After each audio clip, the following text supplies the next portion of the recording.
internet di xarala yu yees yi am na solo loolu ndax moo ñi tax a xam lu xew ci àdduna bi ca la mu gën a gaawee yi xarala di réseaux sociaux yi seetlu nañu koy jëfandikoo dese na baax ñii di fa saaga ñeneen ñi di fa yàq deru aadama yi waajur yi tam am nañu part de responsabilité ndax ñooy bàyyi seen doom ñuy foo ak téléphone. En général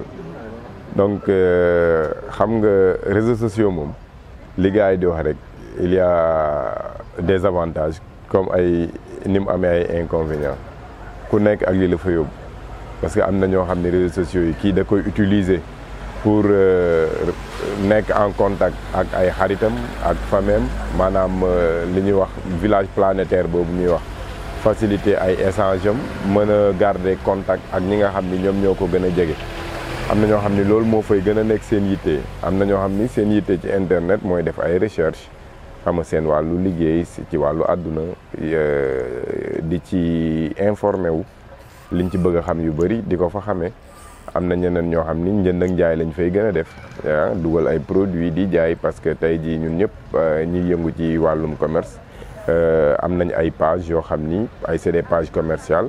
pour loolu la xam nga parce que e-commerce bi c'est pas pour rien que ñu développé ko ba tey jii mu nekk benn kii boo xam ne levier ci économie boo xam ni kenn mënatu koo lam-laamee donc mais am na ñeneen ñoo xam ni leneen moo leen fa yóbbu safaan wi am na ñoo xam ni li leen yóbbu ci réseaux sociaux yi mooy def naka su dul noonu arnaque maanaam nax ay nit ñeneen ñi nekk fa di def li nga xam ni moom lañ tuddee peut-être ay actes yoo xam ni ay actes yu xaw a doy waar la ba wàllum prostitution jaay sa bopp ak yu demee noonu donc yooyu yëpp am na ci ba tax na kenn mënul wax ni amul njëriñam je pense que démontré waat ko njëriñam bari na parce que tey ji am na ay millions de personnes ci àdduna bi yoo xam ni ñu ngi liggéey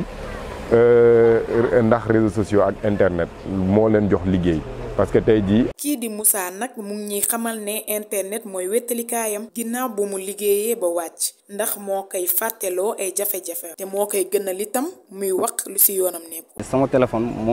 moom laay wéttalikoo quoi bu ma amul client moom laay wéttalikoo quoi ndax